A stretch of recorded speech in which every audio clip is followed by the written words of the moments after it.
The article I read is called Employee Sues FedEx for Violations of the Fair Labor Standards Act and the Equal Pay Act.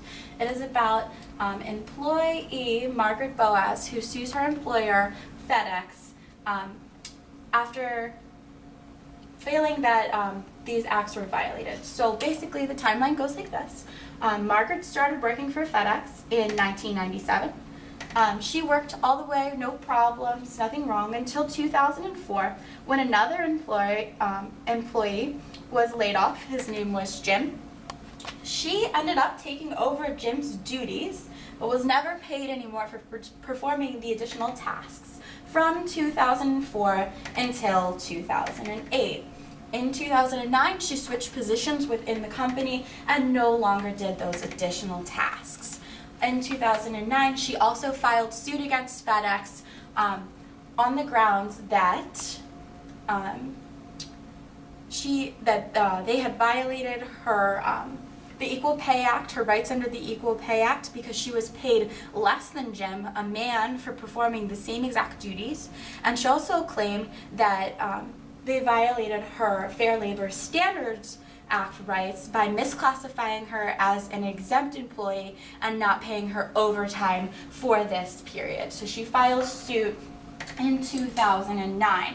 Now, according to the law, you have up until 2 years to file suit, but she had actually signed an employment contract agreement that stated, to the extent that the law allows an employee to bring legal action against Federal Express Corporation, I agree to bring that complaint within the time prescribed by the law or 6 months from the date of the event forming the basis of my lawsuit, whichever expires first. So what she basically agreed to was 6 months after her last paycheck for performing these duties was the end date of when she could sue by. So she actually had until 2010, but contractually was limited to be able to sue until about 6 months after the last paycheck. Of course, she was now at this point 6 months late, even though within the law she was within that 2-year period.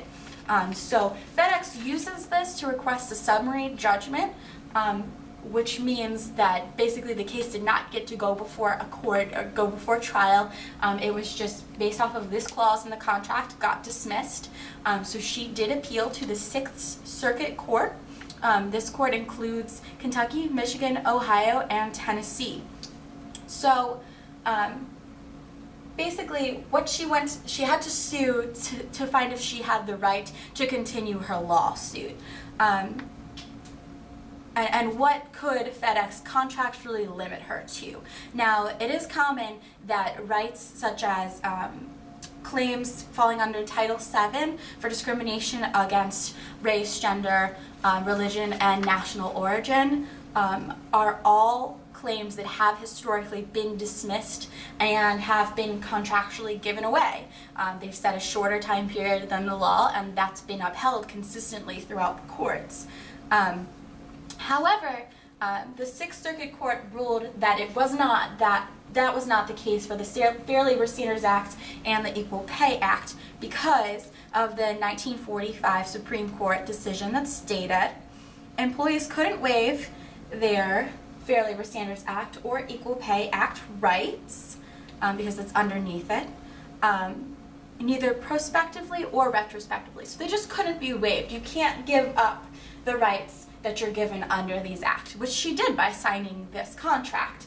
So the courts found that to be invalid and said that no, that's not okay. She can continue her lawsuit. FedEx saw that it was losing the battle, that it wasn't making any progress, and it wanted to do it in-house. They wanted to solve the problem through arbitration, but the courts actually ruled that this was not going to be allowed because it did not allow for effective vindication of the employee's claim. Because of the time limit that the contract had placed on it, basically FedEx wanted to say, let's handle it in-house and then ignore her because she had already passed their timeline for arbitration. So the court saw right through that excuse and said, no, it is invalid and you can't limit her rights in this way. So they tried to pull one over on them, but they didn't. So what can be learned from this is that human resources really needs to pay attention to the law, to the changes and shifts in the law, and realize that the law is not the same in all of the different regions, that it very heavily depends on judgments that came before, and it can at any point change. So this decision was made in the Sixth Circuit Court, and there it's illegal to contractually limit the employee's rights under these acts. Other places it may not be, and it may not be yet. So it's important to keep in mind that if you're an employer, that courts base their decisions on past rulings, and that they're made in certain jurisdictions, so that employers must be aware of those rulings and how they've affected and how they've affected other companies in the same area, because that's what could happen to them.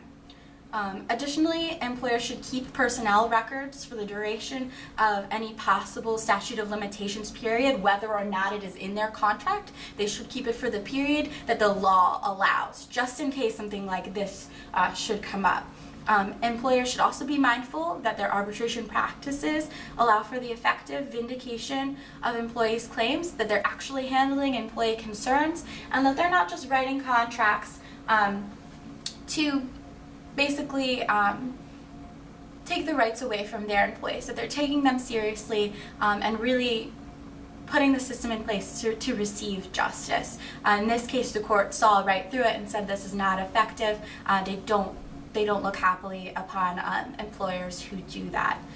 For employees, they should keep in mind of what contractual limitations are valid, particularly with regards to Title VII, as those claims are constantly dismissed in courts. What that means for you is that if you have a job and you feel that you've been discriminated against for a basis of race, religion, ethnic, or national origin, there is a specific time frame set by your contract in which you can pursue those claims, and when it expires, the court honors it. So you better make sure that you classify your claims within the right time period, and that you don't sign a contract that limits those rights to an unreasonable extent. This article overall shows the importance of the law in determining the future for HR and for employees and employers alike.